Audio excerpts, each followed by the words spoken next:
Assalamualaikum warahmatullahi wabarakatuh. Shalom, Om Swastiastu, Namo Buddhaya, salam kebajikan. Halo teman-teman semua, perkenalkan nama saya Mulda Rizkia Tulula dengan NPM 19 10 30 30 20, Prodi S1 Pendidikan IPA dalam mata kuliah Penelitian Kuanti dan Kuali. Pada kesempatan kali ini, proposal yang saya ajukan yaitu mengenai pengaruh media game edukasi dalam proses pembelajaran IPA di sekolah menengah pertama. Pembahasan yang akan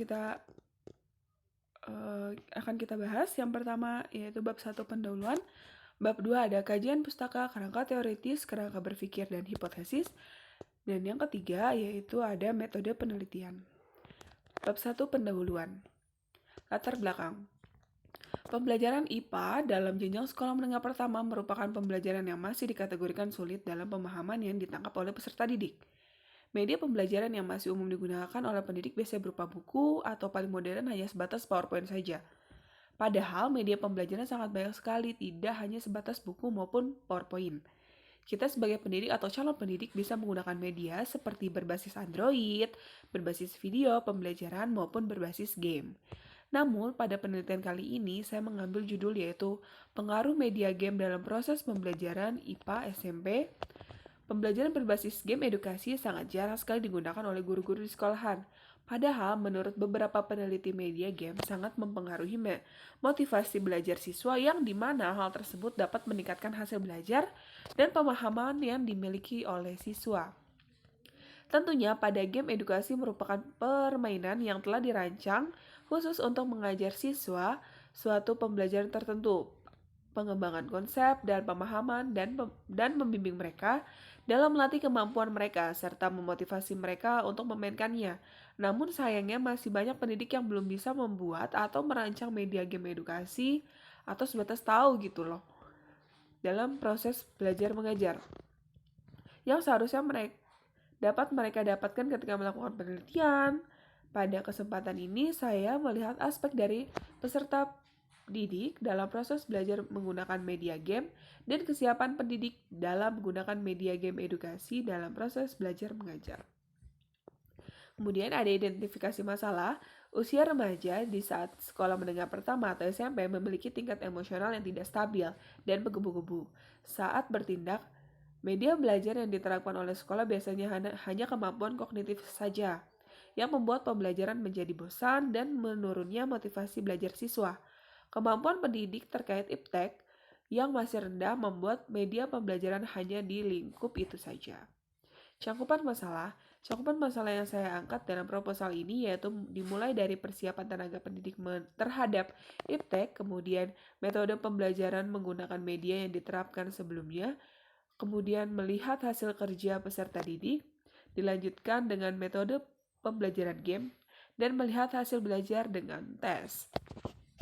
Kemudian, rumusan masalahnya, sejauh mana pengaruh media game edukasi dalam meningkatkan pola pikir kritis yang dimiliki siswa, bagaimana pengaruh media game dalam sikap ilmiah para peserta didik. Tujuan penelitian ini yaitu terkait pengaruh game edukasi dalam proses pembelajaran IPA yaitu membuktikan bahwa media game dapat meningkatkan pola berpikir kritis dan berpikir secara ilmiah dalam proses belajar yang diberikan dengan media game edukasi yang disajikan. Manfaat dari penelitian ini diharapkan saat proses tanya jawab yang ada di dalam game tidak hanya sembarangan, namun mengasah cara berpikir kritis dan ilmiah para siswa. Kemudian bab kedua, kajian pustaka, kerangka teoritis, kerangka berpikir, dan hipotesis. Tujuan pendidikan dapat dilihat dari berbagai perspektif tentang fungsi dan tujuan pendidik. Setelah jelas terlihat bahwa pendidikan di Indonesia berupaya untuk menciptakan bangsa yang cakap, beriman, bertakwa kepada Tuhan, yang memiliki pengetahuan yang baik dan wawasan kebangsaan yang luas seperti yang tertuang dalam sila pertama. Pendidikan di Indonesia sangat berperan penting dalam membangun masyarakat. Melalui pendidikan, masyarakat melakukan transformasi budaya, menciptakan tenaga kerja, menciptakan alat kontrol sosial, dan alat sebagainya.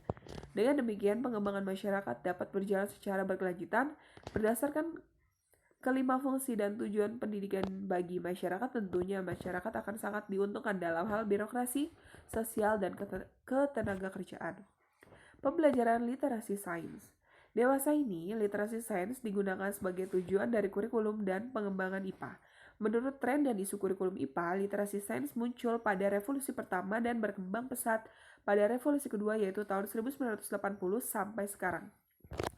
Berdasarkan perjalanan kurikulum Indonesia, literasi sains mulai menjadi perhatian yang sangat pada tahun 1993, namun mulai diakomodasikan pada kurikulum 2006 dan 2013. Pada kurikulum 2006 atau KTSP, secara konseptual sama dengan kurikulum 2013, yaitu berbasis kompetisi dan secara umum telah mengarahkan siswa untuk mengembangkan literasi sains, yaitu melalui kegiatan inquiry dan pendekatan ilmiah atau scientific approach.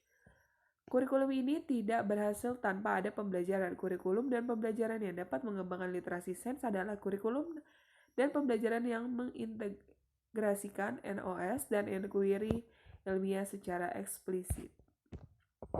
Literasi sains adalah pemahaman atas sains atau prosesnya serta aplikasinya bagi kebutuhan masyarakat. Literasi sains sangat penting untuk memecahkan berbagai persoalan yang terkait etika, moral, dan isu-isu global akibat perubahan yang pesat dalam bidang sains dan teknologi. Penilaian literasi dalam PISA tidak semata-mata pengukuran tingkat pemahaman pengetahuan ilmu pengetahuan alam, namun juga pemahaman mengenai berbagai proses IPA, kemampuan mengaplikasikan pengetahuan dan proses IPA dalam situasi nyata. Berbagai upaya reformasi pendidikan IPA telah banyak dilakukan di beberapa negara untuk mewujudkan masyarakat berliterasi sains, salah satunya melalui kurikulum dan pembelajaran. Kemudian, pengaruh media game edukasi dalam pola pikir siswa. Game online adalah istilah umum yang digunakan untuk menyebutkan seseorang yang bermain permainan saat menggunakan website. Permainan ini telah menjadi hiburan yang sangat populer di segala kalangan usia, terutama di kalangan anak muda. Terapi kognitif restructuring adalah terapi yang membantu klien mengidentifikasi pikiran-pikiran irasional dan mengganti pikiran-pikiran tersebut menjadi pikiran-pikiran yang lebih rasional dan realistis. Teknik terapi ini merupakan teknik mengedepankan pada konsep pikiran. Bab ketiga yaitu metode penelitian.